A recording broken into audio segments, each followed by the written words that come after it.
छतवा हटाइए।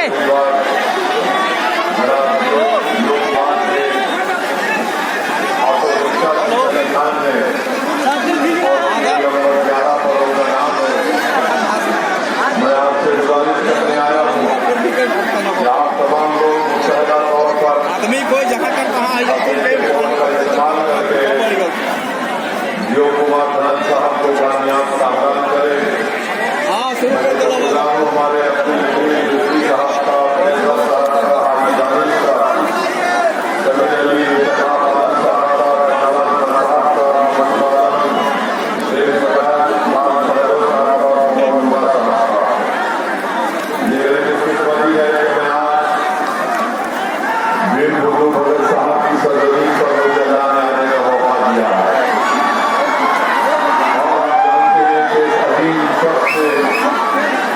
जमींदारी और अंग्रेजों के खिलाफ जिद्दोजहद की, उनको उनका हक दिलाया और उसी लड़ाई में वो शहादत की बात है।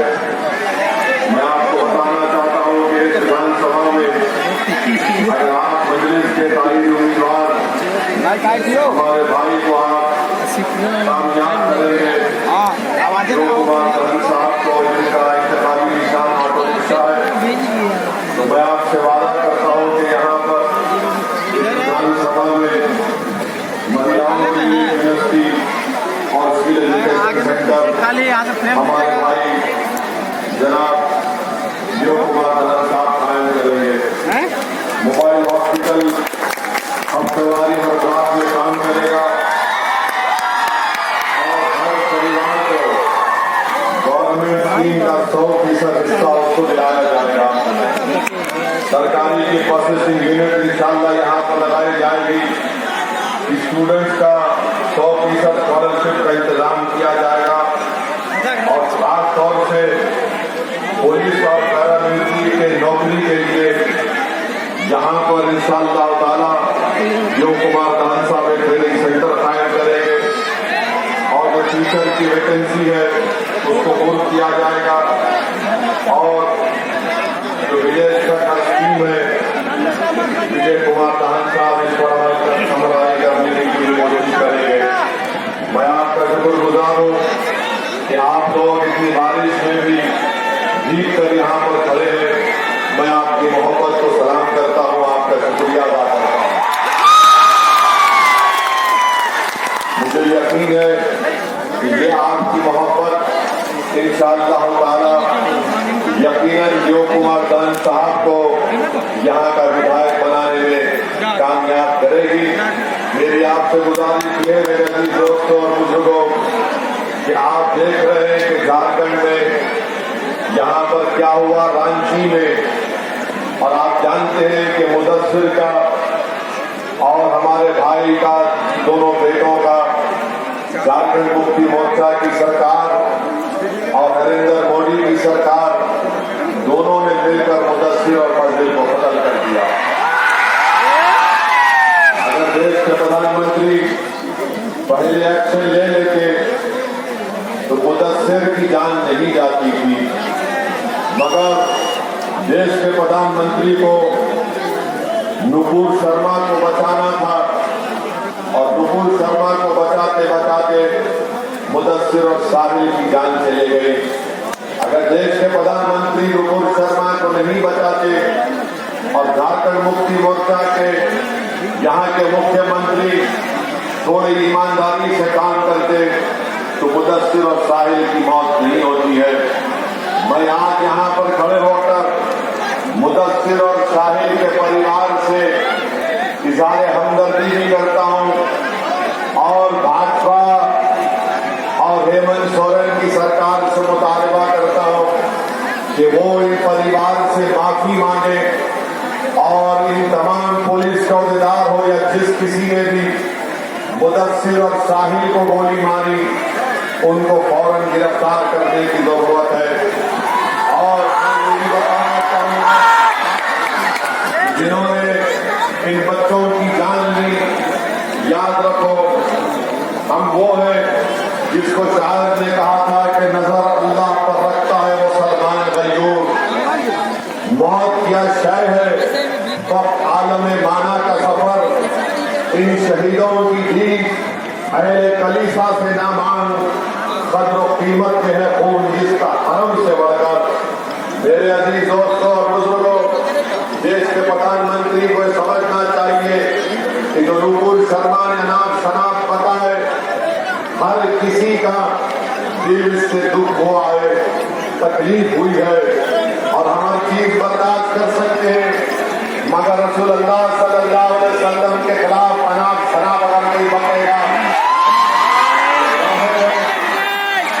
हम तमाम को तकलीफ होती है। हमारे लिए हमारे रसूल सल्लल्लाहु अलैहि वसल्लम एक इंसान के दिल की तरह है।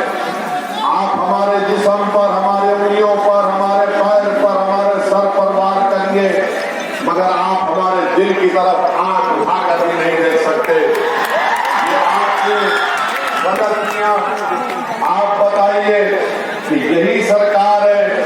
अगर आज सऊदी ओवैसी देश के प्रधानमंत्री के खिलाफ अनाप शनाप अगर बोल देंगे तो मुझे रांची एयरपोर्ट से जाने नहीं दिया जाएगा।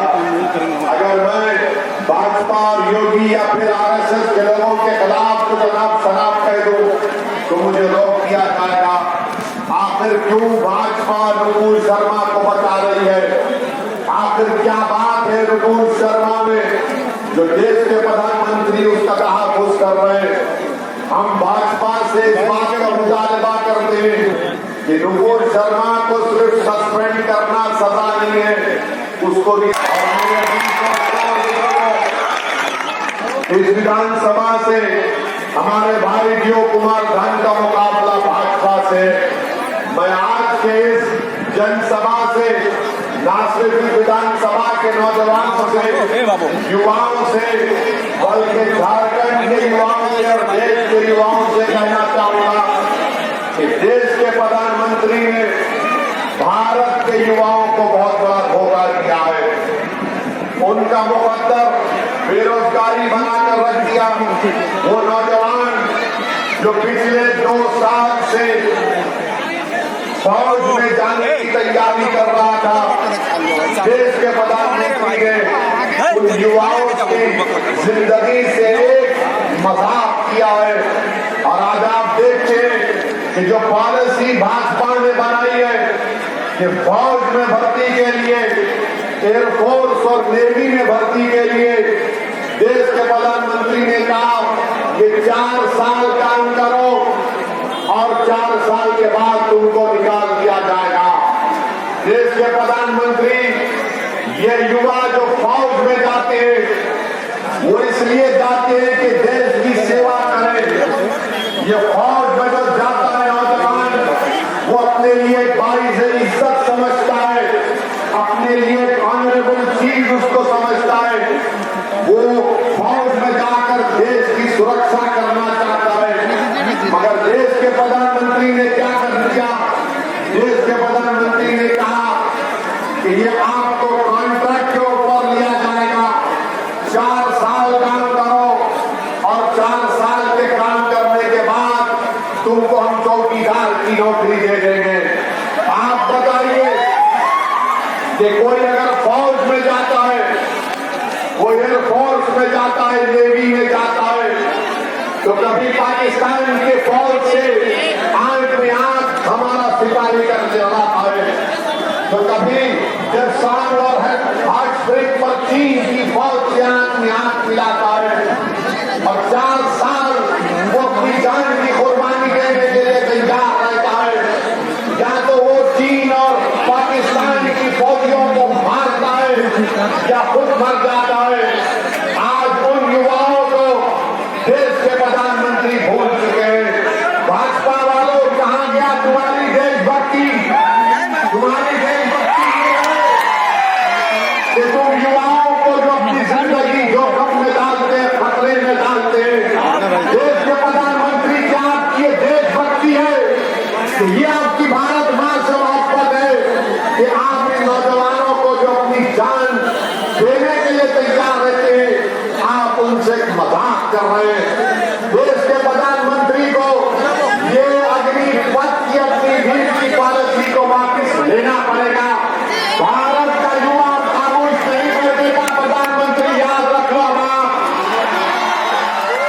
आपको दिन भर झूठे वादे में आप बताइए कि एक नौजवान 2 साल से तैयारी कर रहा है और अचानक भाजपा की सरकार कहती है कि सिर्फ 4 साल काम करेंगे, 22,000 तनख्वाह मांग मिलेगी और 14 साल में 40,000 मिलेगा और जब 4 साल के बाद उसको 11 लाख रुपए दे देंगे। देश के प्रधानमंत्री आपको किसने अख्तियार दिया? कौन आपने इस तरह का फैसला आपने ले लिया जो देश की सुरक्षा से आप खिलवाड़ कर रहे हैं?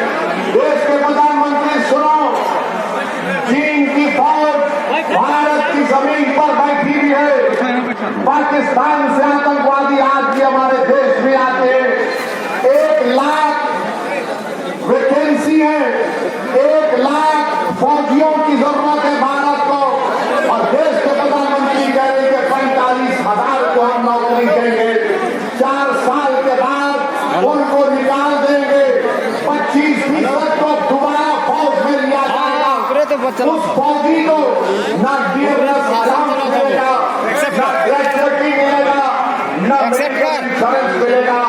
देश के प्रधानमंत्री आप इन युवाओं को जो चीन और पाकिस्तान की फौज से आप यहाँ खिलाने क्या किस तरह से इनका बर्ताव करेंगे?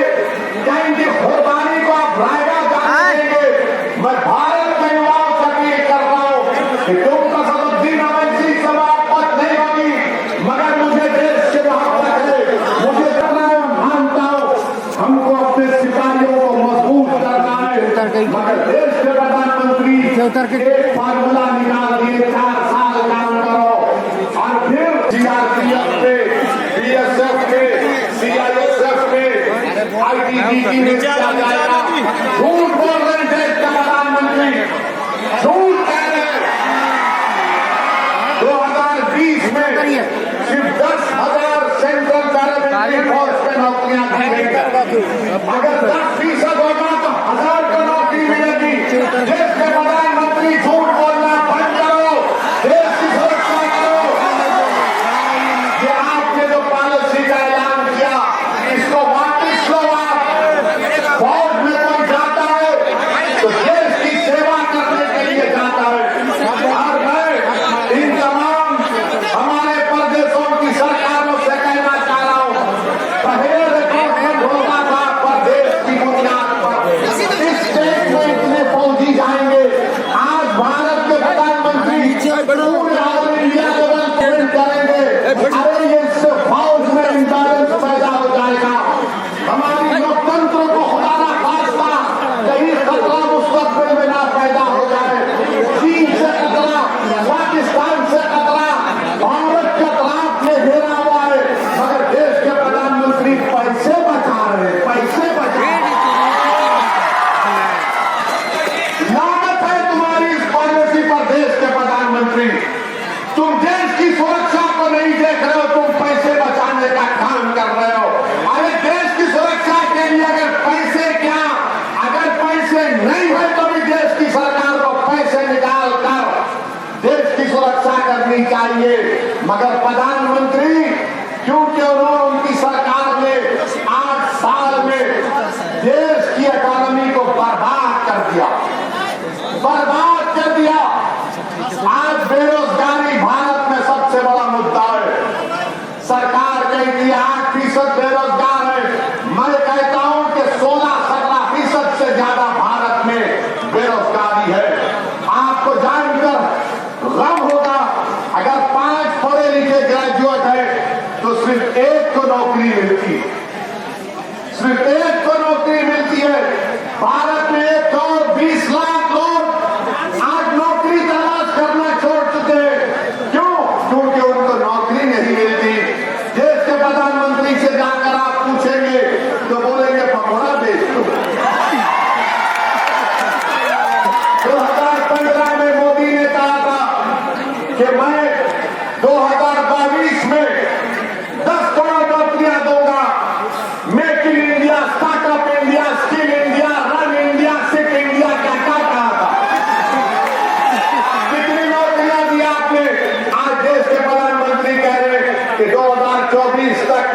भाजपा पर 10 लाख नौकरियां देंगी। अरे देश के प्रधानमंत्री, क्यों झूठ बोल रहे हैं आप? क्यों झूठ बोल रहे हैं? क्या फरवरी 2022 में पार्लियामेंट के क्वेश्चन में मिनिस्ट्री ऑफ पर्सनालिटी के अंदर सिंह ने जवाब दिया था? कितनी नौकरियां आपने दी? आपने जवाब में कहा था 8 लाख वैकेंसी है, और आपने 8 साल में सिर्फ 70,000 नौकरियां गवर्नमेंट ऑफ इंडिया में दी। आप बताइए 2 साल में 10 लाख नौकरियां कहां से देंगे? 10 लाख नौकरियां नहीं है भारत सरकार के पास। भारत सरकार के पास 55 लाख नौकरियां हैं। देश के प्रधानमंत्री पैसा बचाना चाह रहे। अरे युवा बेरोजगार होता है, गरीबी उसका मुकद्दर बन चुका है, कीमती आसमान को छू रही है, पेट्रोल डीजल कहां कहां कितना बढ़ता जा रहा है, मगर देश के प्रधानमंत्री को इसकी फिक्र नहीं है। हम आपसे अपील कर रहे हैं, ये विधानसभा के इलेक्शन में अगर आप एक मौसर जवाब देंगे, मुदस्सिर के मौत का जवाब वोट से देना है आपको।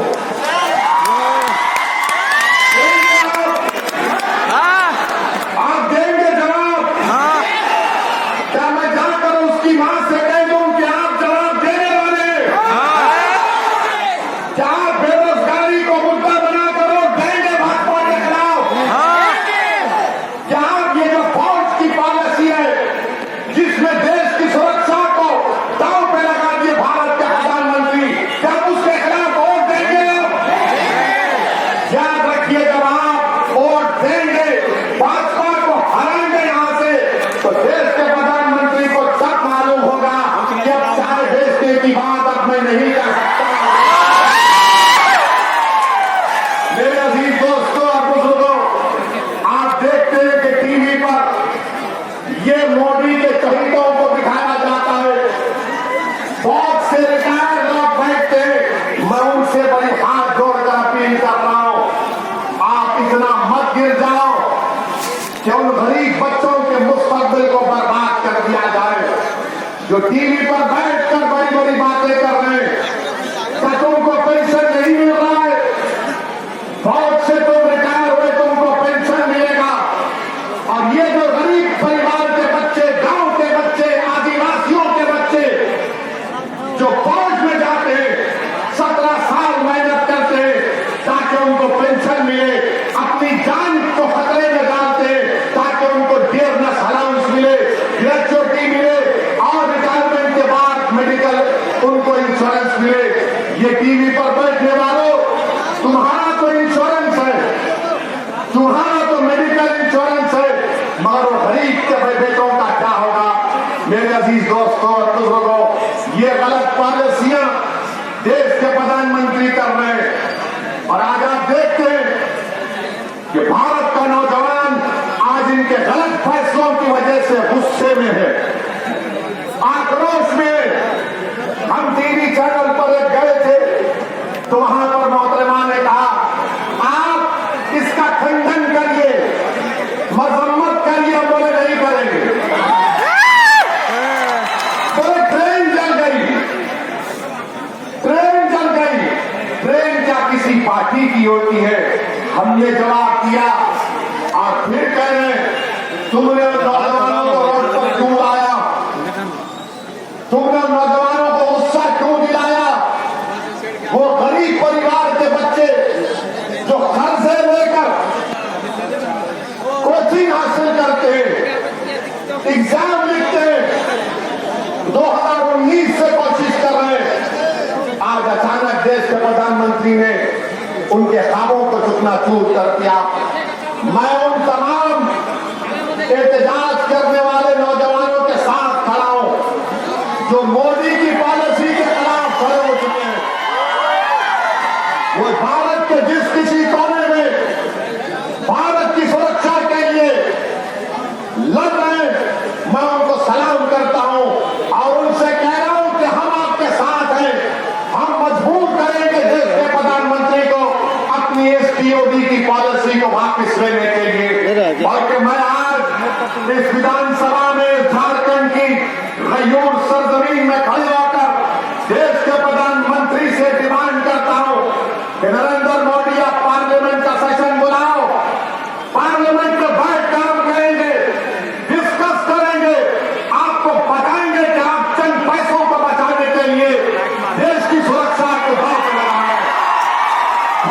पार्लियामेंट का सेशन बुलाया जाए, वो पार्लियामेंट के सेशन में हम बताएंगे।